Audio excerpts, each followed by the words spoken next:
Ahí vamos, ahí pongo la presentación.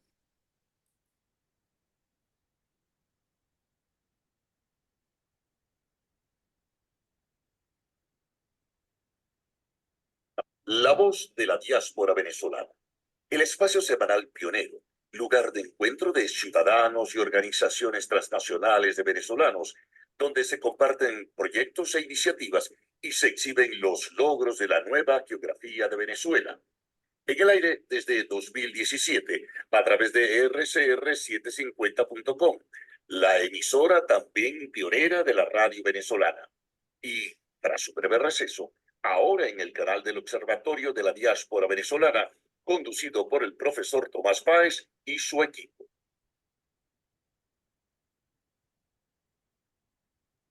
Buenas tardes, querida audiencia global. Hoy, como todos los lunes, desde hace 8 años, a esta hora, 12 del mediodía, referencia hora Venezuela, en este su espacio pionero de la diáspora, conectando a la diáspora y a sus organizaciones entre sí y con Venezuela.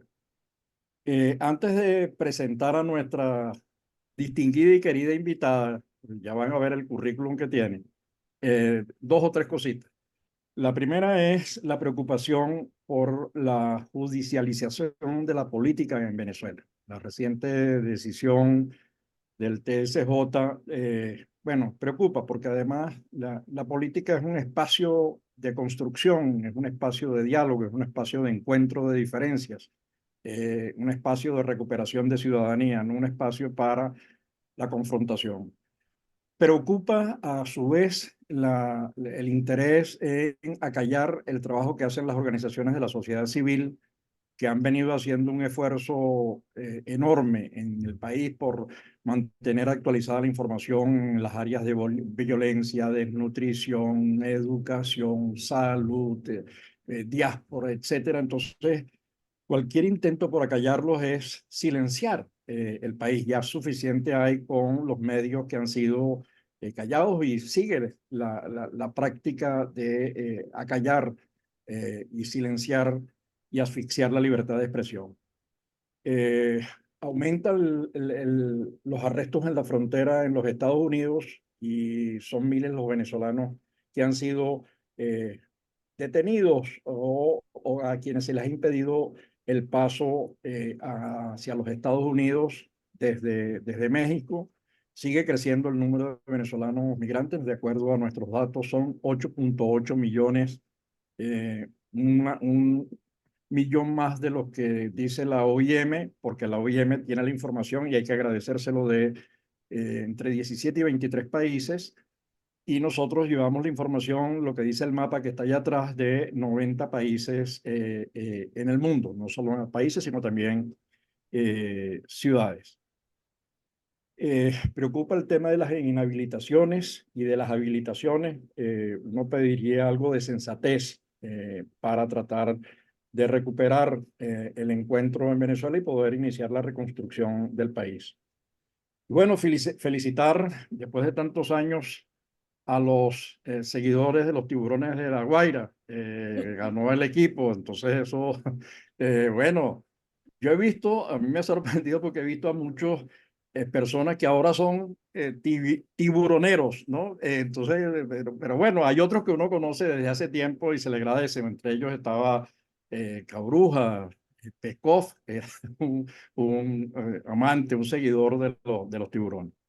Hoy vamos a dedicar el programa a un tema que a mí me sorprendió leer el texto que hizo nuestra invitada. Déjenme presentarla, María Antonia Palacios. Ella es músico de esas escuelas que en Venezuela funcionaron muy bien. La Juan Manuel Olivares, la Juan José Landaeta, que eran así como referencias, pero además es pianista y compositor, es licenciada en artes en la UCB, es máster en musicología con la especialidad en musicología latinoamericana.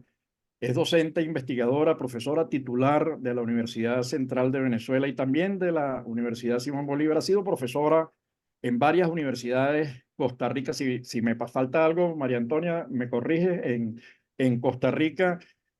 Y actualmente en la Academia Yamaha, entiendo que es así, si me Sí, equivoco, también me corriges, en Medellín, y en el Instituto Metropolitano en dedicado a Medellín. este tema en Medellín. De los pocos trabajos que yo he conocido, hay un libro que María Antonia me envió, el capítulo que ellos publicaron, que ellos hicieron. Yo busqué el libro, es un libro de como 800 páginas nada más, eh, que tiene una serie de artículos interesantísimos, pero que además se muestran de alguna manera lo que es el principio del trabajo que viene haciendo el proyecto del Observatorio de la Diáspora, que es la circulación del capital humano. Y releyendo otra vez el trabajo de María Antonia, que tuvo, no sé, ella me lo había enviado después, no sé, no lo supe conseguir, me lo reenvió, se lo pedí, y me puse a escuchar una música que a mí me encanta muchísimo, que es el polo margariteño en dos versiones: la versión El Quinteto Contrapunto y la versión Soledad Bravo. Entonces, ¿en qué pensaba cuando leía eso en el estudio de la diáspora musical venezolana? Porque al final son idas y vueltas, que al final uno no sabe de dónde viene el polo, si el polo es qué, es una malagueña, es una folía, es qué, yo no sé, ¿no? La verdad que yo no soy músico, pero entonces agradecerle a María Antonia, primero esa investigación, su dedicación, ha hecho un trabajo maravilloso porque conecta no solamente el tema musical, sino también el tema de las redes, es decir, qué significan las redes y el éxito. Entonces, yo lo que quisiera es que nos plantearas, María Antonia, lo que estás haciendo, lo que hiciste, el trabajo, y cómo, si lo continúan, eh, cómo estás viendo todo el tema. Por favor, es tuyo el micrófono y agradecerte tu presencia y tu tiempo. Bueno, lo primero, Tomás, saludarte. Somos amigos, colegas universitarios desde hace mucho tiempo, pero hacía años que no nos veíamos. Muy agradecida por la invitación, pero sobre todo muy agradecida por el trabajo que vienes adelantando, porque realmente es muy, pero muy valioso. Es un fenómeno que está al día. Cuando digo al día es que está en el tapete, no podemos evadirlo. El problema de la migración ha afectado enormemente todas las áreas del país. La música no es la excepción. Yo, por ejemplo, que mi experiencia personal, yo estuve dando unos cursos de apreciación musical para los profesores jubilados de la UCB, y poco a poco me daba cuenta que estos profesores que tenían ya pues toda su vida profesional hecha y que querían cursar estos momentos de esparcimiento por pura diversión, se iban quedando cada vez más solos, porque los hijos se iban, los nietos se iban, y mientras la situación económica se los permitió, ellos viajaban. Pero con la situación que estamos viviendo desde hace 5 años, los profesores universitarios no podemos viajar pues ni a Margarita. Entonces estos profesores se han quedado absolutamente solos, llegando a ser un problema de salud social. ¿Quién atiende a estas personas, por ejemplo? ¿Quién los ayuda? ¿Quién los acompaña? Es un problema realmente. Entonces, eso en pequeña medida, pero el artículo que nosotros escribimos iba un poquito más allá, que es tocar un poco qué están haciendo todos los músicos que se fueron del país. Y no es fácil tomar la decisión, lo sabemos, tú lo has planteado siempre en tus escritos, digamos, los trabajos que has publicado. No es fácil tomar la decisión, y cuando se toma, pues se enfrenta uno a cosas que no tenía previstas. Entonces, muchos músicos, incluso después de muchos años de haber salido del país, no han logrado volver a insertarse en su profesión. Muchos de ellos están haciendo rap y cosas de esas, pues que sabemos que es el trabajo más fácil que se consigue, y no logran conectarse con compañeros o conformar una orquesta, y mucho menos que les paguen por eso. Hoy en día, en la comunidad musical es enorme, y muchos se han, vamos a decir, que escudado, o el paraguas del sistema, el famoso sistema venezolano, los ha arropado y les ha permitido tener entrada o por lo menos a empleos en los países donde llegan, que están muy interesados en conocer la experiencia del sistema. Entonces, eso ha sido Va- una ventaja. Ajá. María Dime. Antonia, ok, para que sigas, no es para, porque Ujú. recordando tu trabajo, hay una mención, no es porque ese no era el centro de atención, digamos, hay una mención al tema de cómo el exilio español eh, enriqueció la música venezolana. Digamos que al final esas cosas en el plano musical, las fronteras no existen, ¿no? Entonces, Sí, ¿qué crees tú, esas dos cosas que señala? Uno, el efecto que internamente tiene el hecho de que la gente migre, y dos, el hecho de que al migrar estás ampliando horizontes, estás ampliando cultura que va más allá del origen. Entonces, ¿qué está aportando esa diáspora venezolana que, como tú bien dices, viene de un sistema musical que le roncan los motores, pues, ¿no? En el sistema musical venezolano que se constituyó en la década de los 70, ¿cómo lo ves? sí. Bueno, en el campo musical en Venezuela, como en otras áreas, porque no es exclusivo de la música, nosotros hemos tenido varios momentos interesantes emigración, de recibir migrantes, vamos a decirlo Ujú. así. En 1930, que es la época en la que Sojo lidera este movimiento de la creación de la Orquesta Sinfónica de Venezuela, él, como era ADECO, era senador ADECO, él logra ayuda del Estado para que le paguen un sueldo a los músicos que tocan en la orquesta, porque hasta ese momento más bien los músicos ayudaban a pagar la electricidad y el local donde ensayaban, ¿no? Entonces, logra este hito que en Latinoamérica no había orquestas similares. Y él decide que, bueno, que entonces tienen que ser profesionales los que integren la orquesta.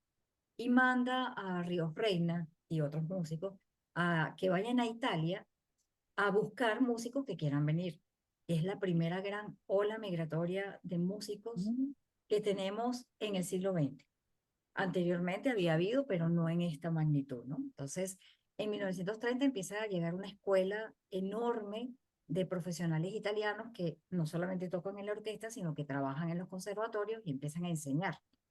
Entonces, muy interesante porque lo que había, que no eran solamente italianos, es decir, por ejemplo, mi maestra de piano era checa, y así con muchos europeos que huyendo de la guerra pararon aquí en Venezuela. El mismo Emil Friedman, que fue quien trajo a mi profesora de piano. Alemanes, ingleses, pero sobre todo alemanes. Estaban establecidos aquí en Maracaibo y en Caracas. Y entonces a esa colonia de extranjeros músicos se suma esta cantidad de italianos, sobre todo, que son reclutados para formar parte de la orquesta y forman escuela también acá. Después, en los años 70, con la bonanza económica, hay otra ola migratoria, esta vez de centroeuropeos, rumanos, por ejemplo. Vienen muchos rumanos a integrar también las orquestas y a enseñar en los conservatorios. Entonces, realmente hemos tenido una gran virtud en Venezuela, que nuestras escuelas técnicas de formación son multinacionales. Nosotros podemos trabajar con métodos franceses, ingleses, americanos, italianos, y no hay problema. En cambio, tú estudias en el Conservatorio de París y usas los métodos franceses. En cambio, acá es como somos los venezolanos, eclécticos. Usamos un poco de todo, ¿no? Y eso ha sido muy interesante en la formación musical profesional en el país, tanto de los conservatorios como en el sistema, ¿no? Porque los conservatorios son previos al sistema, ¿no?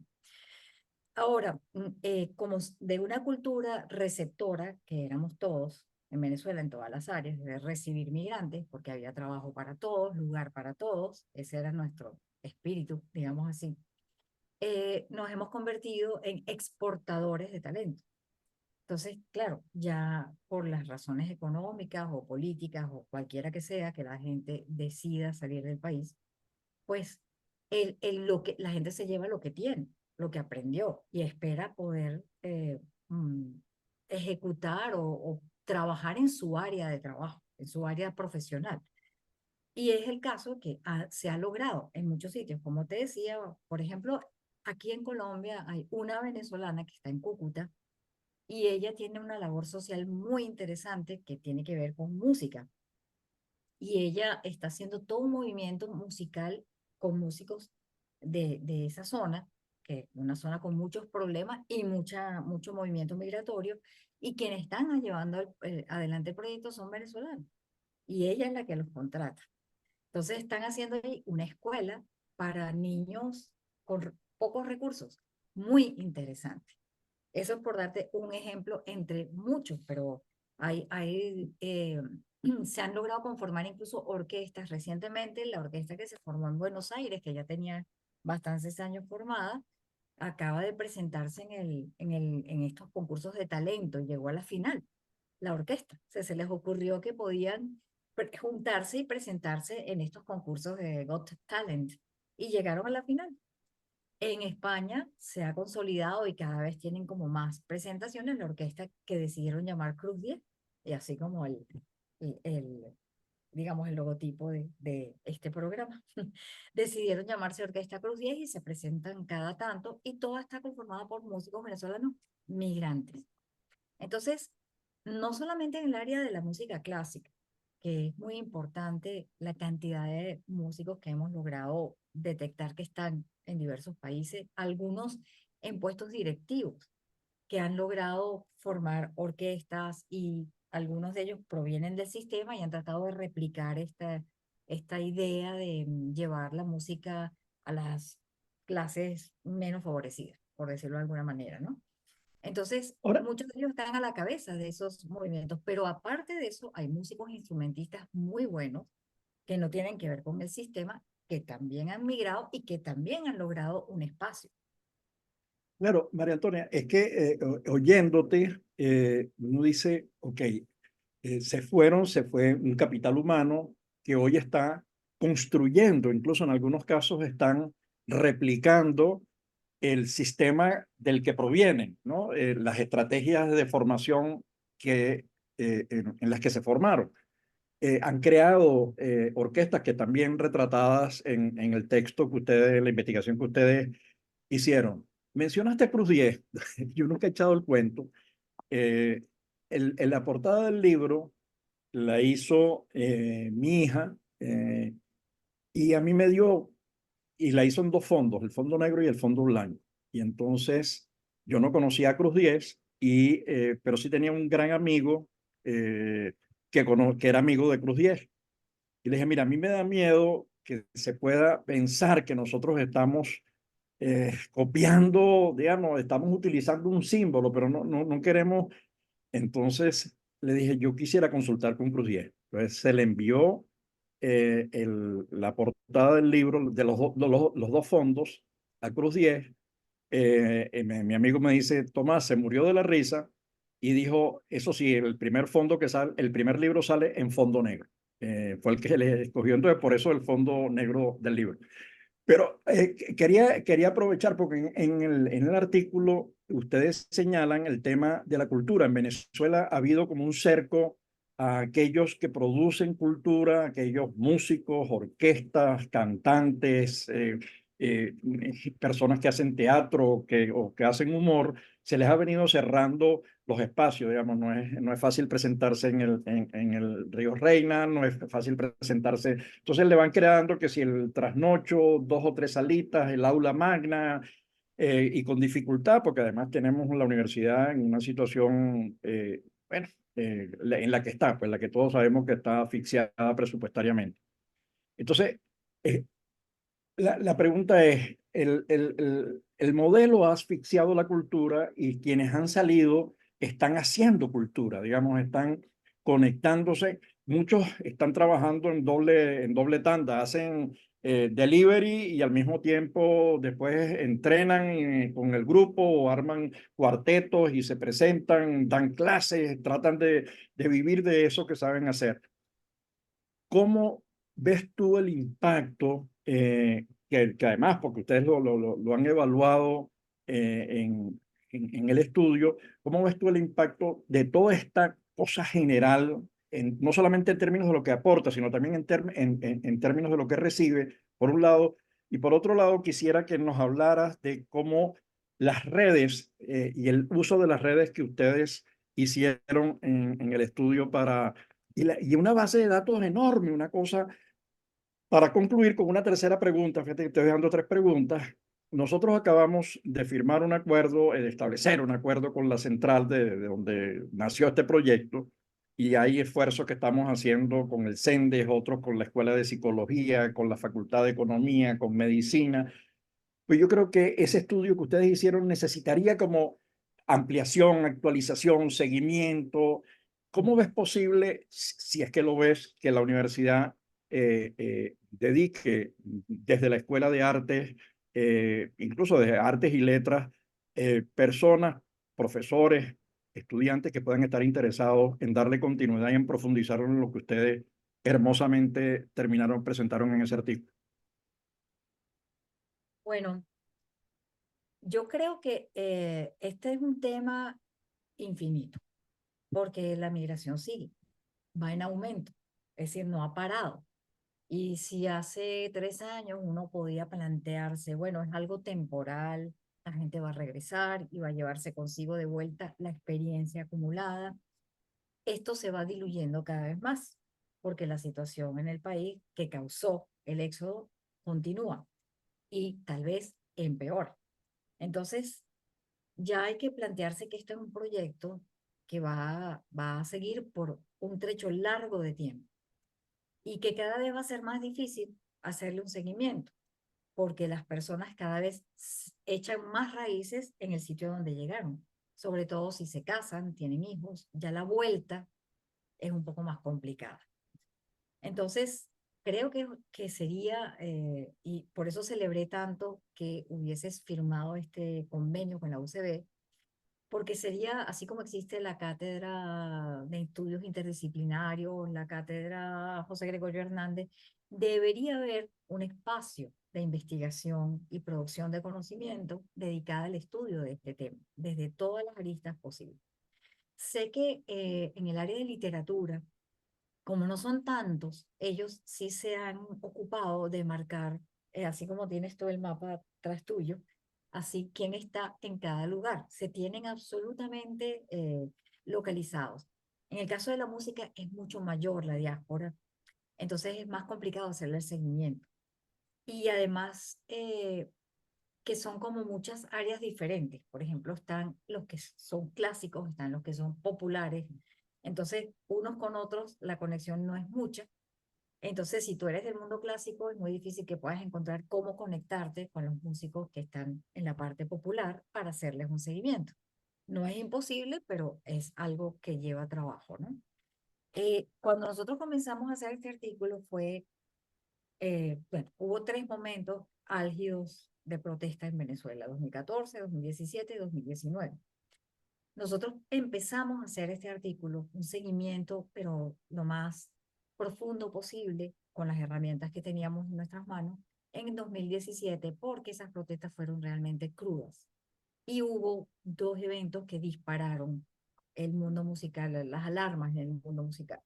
Uno fue el asesinato, pues, de 2 de sus integrantes, Armando Cañizales, 2 jóvenes, y Neumar Lander, que fue realmente muy traumático para la comunidad, sobre todo porque uno de ellos era activo en el sistema y el sistema no había querido involucrarse, por lo menos no públicamente. Pero en ese momento ya pues no les quedó más remedio, entonces se hicieron visibles las protestas incluso dentro del sistema, que era un espacio arropado completamente por el régimen, ¿no? Y no les permitían manifestar nada, pero ya en vista del asesinato de uno de sus miembros, la cosa cambió y empezó a salir todo esto. De hecho, en el 2017 hubo una de las protestas más bonitas, fue una que se hizo en la calle con los artistas. Entonces allí había balletistas, músicos, literatos. Fue una protesta pacífica, por supuesto, hermosa. No es tema de acá recordar lo que significó esa época, pero fue como que el momento en que no se podía uno ya seguir haciendo el loco con el tema, ¿no? Entonces nosotros comenzamos ahí a tratar de hacer un seguimiento de estos músicos que de alguna manera se sintieron perseguidos y empezaron a salir en ese momento en gran número. ¿Dónde están? ¿Qué están haciendo? Y cómo es la manera de poderte conectar a través de las redes sociales. Hoy en día las redes sociales es lo que permite que la gente se comunique, porque en Venezuela con la censura impuesta era imposible. ningún periódico podía hablar de la migración. El mismo Maduro, en ese momento, que eran millones de personas afuera, decía que no existía, que si acaso eran 700.000 personas que habían salido y ya en ese momento eran 4 millones de personas. Entonces, no era posible hacer un seguimiento oficial, no había cifras oficiales, nadie quería publicar nada al respecto. Bueno, tú eres sufriente, si esa palabra se puede usar, de esto que te digo, que nadie en Venezuela publicaba al respecto. Es tan fuerte esto que González Ordosgoiti, que es un antropólogo increíble, pues llega a hacer una nueva definición de la etnia nacional tomando en cuenta este fenómeno migratorio. Eso nunca había pasado. Y con la música menos, como te expresaba antes. Entonces, metiéndonos en los distintos chats de amigos que están afuera, que sí, músicos en Medellín, músicos en Bogotá, los chats se llaman así, músicos en Bogotá, músicos en Buenos Aires, músicos en Santiago, sí, una manera en que la gente que sale busca ayuda de sus iguales, a ver qué hacen, a ver quién los ayuda, quién les da trabajo, quién les vende un instrumento, dónde se pueden alojar, todo esto a través de las redes sociales. No solamente a través de los chats de WhatsApp, que es algo privado, no son públicos, pero Instagram, Facebook, Twitter, hoy X, que son redes públicas donde más gente puede conectarse sin que te acepten ¿cómo se llama? En un chat de WhatsApp, por ejemplo. Entonces, a través del seguimiento en esas redes, fue que fuimos dándonos cuenta de la dimensión de este asunto. Entonces, nosotros comenzamos estas discusiones en el 2017 dentro de la Sociedad Venezolana de Musicología, a la cual todos los que escribimos ese artículo pertenecemos. Pero como pasó muchas veces, pues dentro de esa sociedad había gente de acuerdo con lo que estaba sucediendo. Entonces las discusiones se hacían cada vez más desagradables y más álgidas porque ante el asesinato de una persona inocente, que tú veas que alguien lo celebra, realmente es muy desagradable. Entonces hicimos un grupo aparte, solo que se llamaba Música y Migración, para investigar esto, discutir estos temas. Y desde ese año 2017 hasta hoy, por lo menos yo he seguido recopilando información, todo lo que me llega a través de las redes sociales, lo guardo, lo almaceno, porque como te digo, esto es un tema que es para seguir haciendo. Eso fue un primer artículo, lo más completo que se pudo a través del seguimiento de las voces en las redes. Pero esto es un tema que habría que hacer con mayor profundidad y con otras herramientas, no solo las redes sociales, ¿no? Y, Haciéndolo con María, la... Ajá. ajá, no, termina, por favor. Sí, que lo interesante de las redes sociales es que nosotros nos permitió mirar que el fenómeno de la migración podía tener varias aristas y todas muy interesantes y cada una de ellas que valdría la pena hacer trabajo solo en esa área. Por ejemplo, cómo los músicos que son artistas y se expresan a través de su arte, cómo son capaces de entender la migración con nostalgia, por ejemplo. Entonces, muchos músicos componiendo canciones con letras que hablan de ese país que dejaron o de ese país en el que están, que ya no es el país que ellos desean. Entonces es vista la migración desde una nostalgia. Pero también vemos voces muy activas de protesta en las redes sociales. Por ejemplo, Gabriela Montero, una persona que, como es una influencer dentro del mundo de la música, aprovechó su cantidad de seguidores inmensa que tiene e hizo, por ejemplo, una serie magistral de versiones de himno nacional, cada una, incluso una con un cacerolazo incluido. Es decir, como protesta, el himno nacional glorioso, la marcha fúnebre en el himno nacional, el himno nacional caceroleado. Es decir, una serie que nada más que eso vale la pena estudiarlo, cómo ella canalizó la protesta a través de la música. Además, compuso una cantidad de obras vinculadas con el tema de la represión, de la migración y de todo esto que vivimos, pues, ¿no? Entonces, ella realmente fue una voz muy sonora dentro de las redes sociales, pero no es la única. Estuvo también Paul Desen, gran compositor, fallecido también hace 2 años. Estaba Eduardo Marturet, dejando bien sentada su posición política. Alexis Cárdenas, que incluso escribió un requiem para uno de estos muchachos asesinados. El Pollo Brito. Es decir, una cantidad de voces influyentes dentro de las redes sociales que se sumaron a la protesta desde el año 2017. Últimamente Ahora, se han ido como apagando un poco esas voces, ¿no?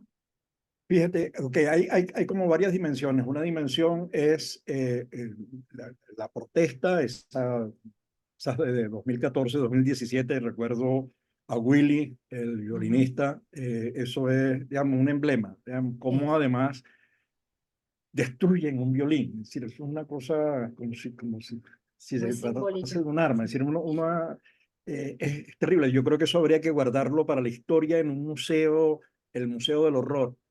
Esa es una dimensión importantísima. Hay una otra dimensión que es la denuncia. Hay otra dimensión que es la creación. Creo que además hay otra dimensión que es el enriquecimiento en los países de acogida, de parte de la sociedad de acogida, pero también de nuestros músicos, ¿no? Así como esas idas y vueltas de la música que aparecen en el libro en el que tú escribes, el artículo que ustedes escribieron, es hasta los instrumentos, cómo se modifican, cómo se adecúan, cómo se ajustan, cómo se enriquece, porque al final se amplía el horizonte.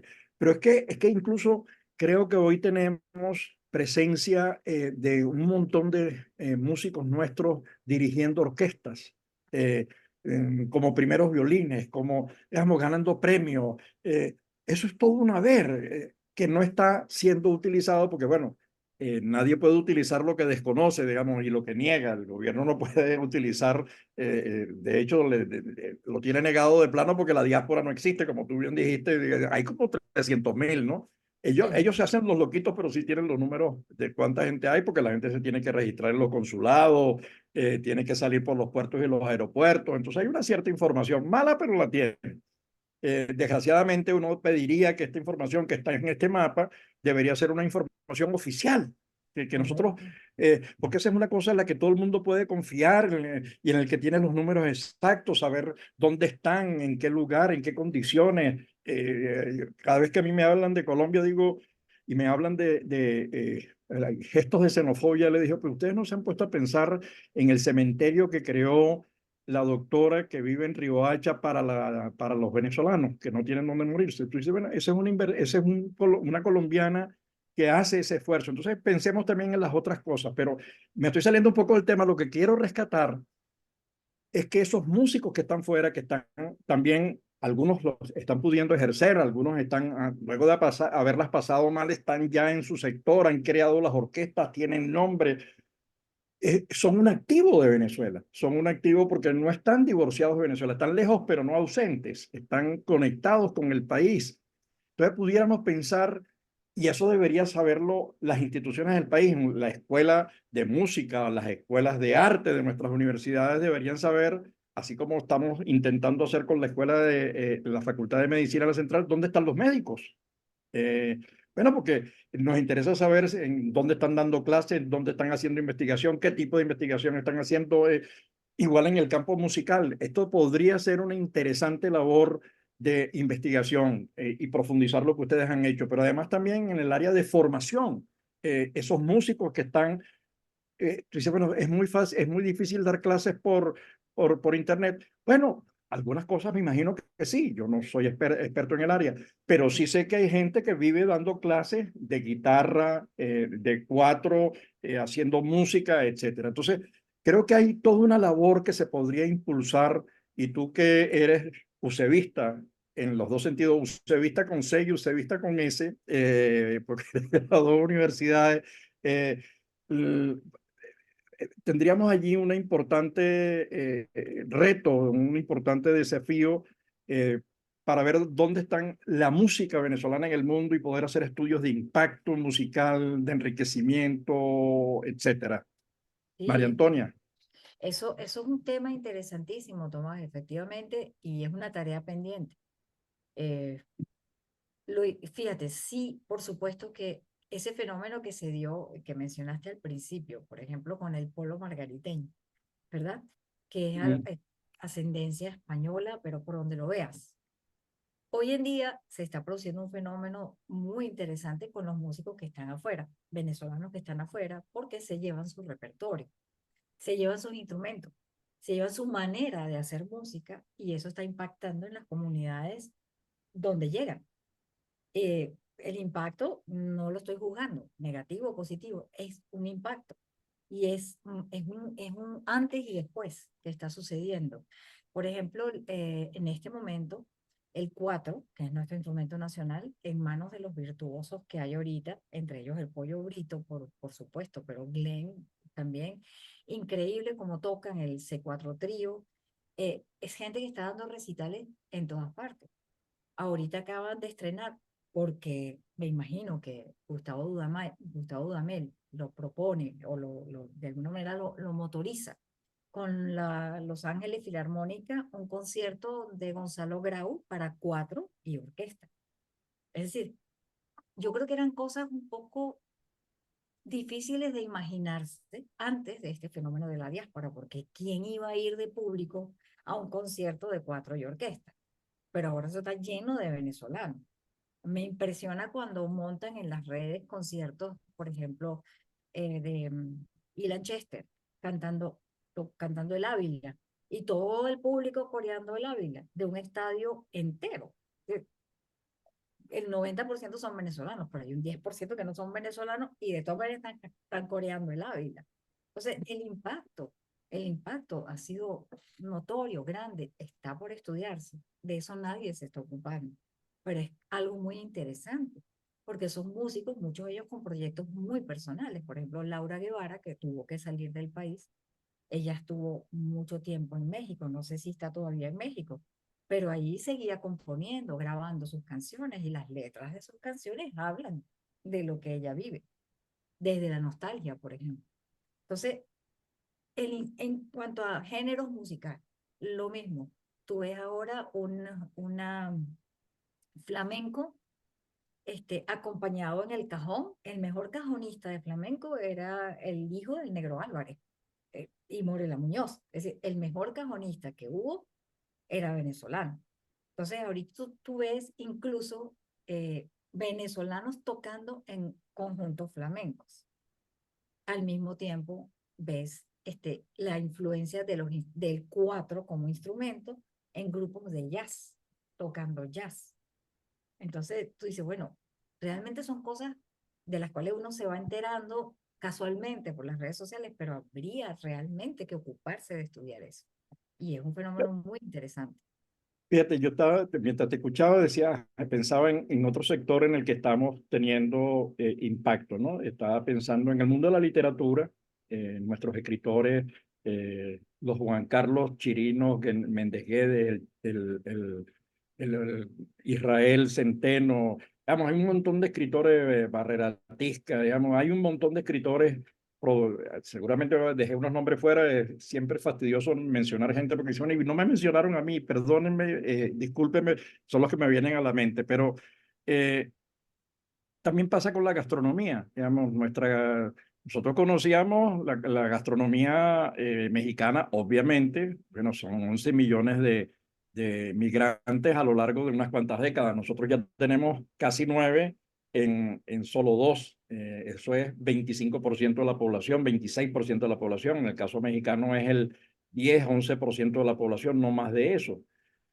Entonces el impacto es grande. Entonces está el tequeño, está la arepa, está la hallaca, está el pan de jamón. Y ahora en las fiestas en países distintos, el tequeño ya está incorporado ¿no?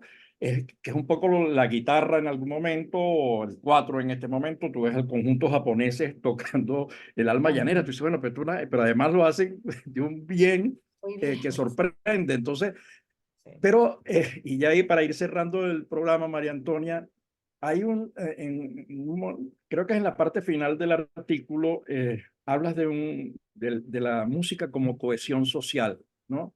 Y ahorita que mencionaste los videos, Yo recuerdo, a mí me gusta mucho el golpe tocuyano y entonces, bueno, he colgado en algún momento en mi página de Facebook en algún grupo, bueno, es una cosa que tiene todas las visitas del mundo y todos los likes del mundo, ya, pues, eso me gusta y además la gente lo reproduce. Es una cosa, porque que además es sabroso, es esperanzador, cosas que suman alrededor de la música.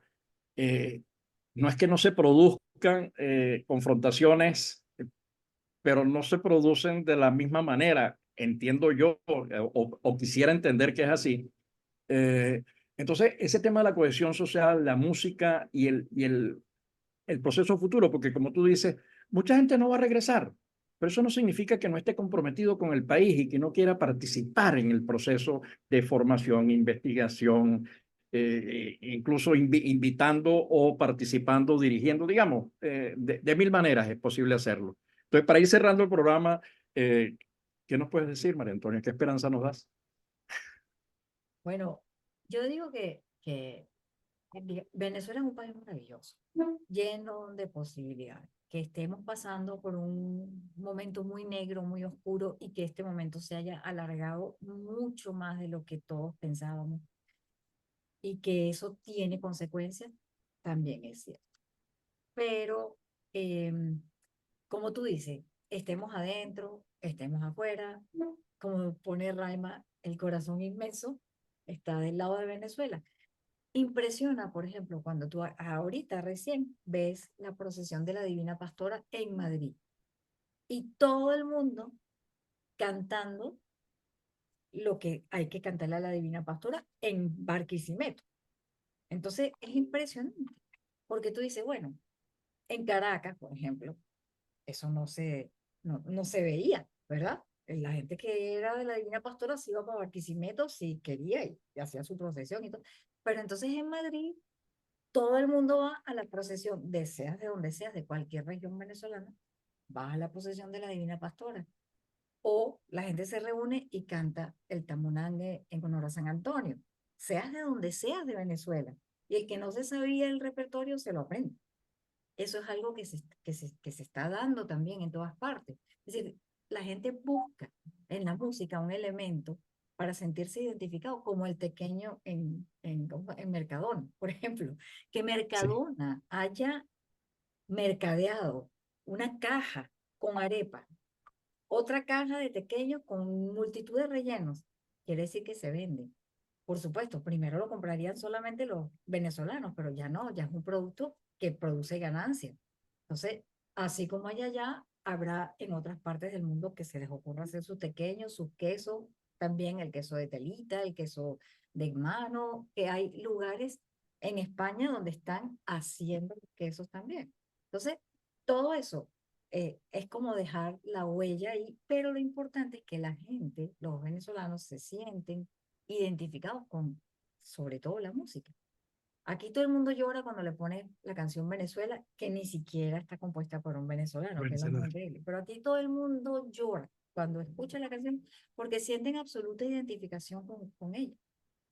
Y ni hablar del alma llanera, por supuesto. El alma llanera es obligado en cualquier fiesta de venezolanos, en cualquier parte del mundo, se canta el alma llanera. Pero el fenómeno también ocurre con el himno nacional. Hoy en día la gente llora cuando canta el himno nacional porque ahí es donde está el despecho, la añoranza. Entonces, ¿volveremos? No sé. No sé si volveremos, pero lo que sí es seguro es que la conexión va a existir. Y mientras más libertad haya en el país, también más libre será la conexión. Que ahorita, pues, sabemos muy bien las restricciones enormes que hay que ni periódicos podemos leer. Entonces, me parece muy interesante estudiar estos músicos que están echando raíces y que cada minuto que pasa, cada semana que pasa, cada año que pasa, esas raíces van a ser más gordas y más profundas, ¿verdad? Cómo siguen conectándose con Venezuela. Lo que te acabo de mencionar, la procesión de la Divina Pastora en Madrid, es solo un ejemplo, pero hay muchísimos. Claro, y está la chinita también, pero también eso le pasaba a los gallegos, le pasaba a los canarios con la Virgen de Candelaria, le pasaba a los argentinos Exactamente. cuando veían un partido de fútbol en Venezuela. Claro, pero Eh, los venezolanos no nos pasaba, Tomás. Esa es la Ah, no, verdad. claro, es que nosotros durante 500 años recibimos gente de todo el mundo, Así de la es. India, de China. Los datos que tenemos ahora nosotros son una cosa que sorprende, de verdad que sorprende. María Antonia, darte las gracias primero por la investigación, por tu presencia, por esta conexión, por compartir ese conocimiento. Aquí está un apoyo indispensable de este programa, que es Julieta Casó, que es miembro de la directiva del Observatorio de la Diáspora Venezolana. También en este momento ya está en Argentina, fue profesora en la Central, pero sigue enamorada de la Central y acabamos de participar en un evento ahí en la Escuela de Psicología, bueno, en el cuarto congreso. Así que lo que queremos es conocer más, conocer mejor y gracias a toda nuestra audiencia global por escucharnos, por compartir y como todos los lunes nos seguiremos viendo a las 12 del mediodía en este su espacio, La Voz de la Diáspora. Gracias. Hermoso programa. Gracias, María Antonia. Bueno, gracias Julieta y gracias Tomás por la invitación y esperemos que de verdad podamos seguir adelante con una línea de investigación cada vez más fuerte en este tema. Seguro, seguro. Feliz Seguro. tarde. Hasta luego. Feliz tarde. Hasta Hasta luego. luego. Gracias.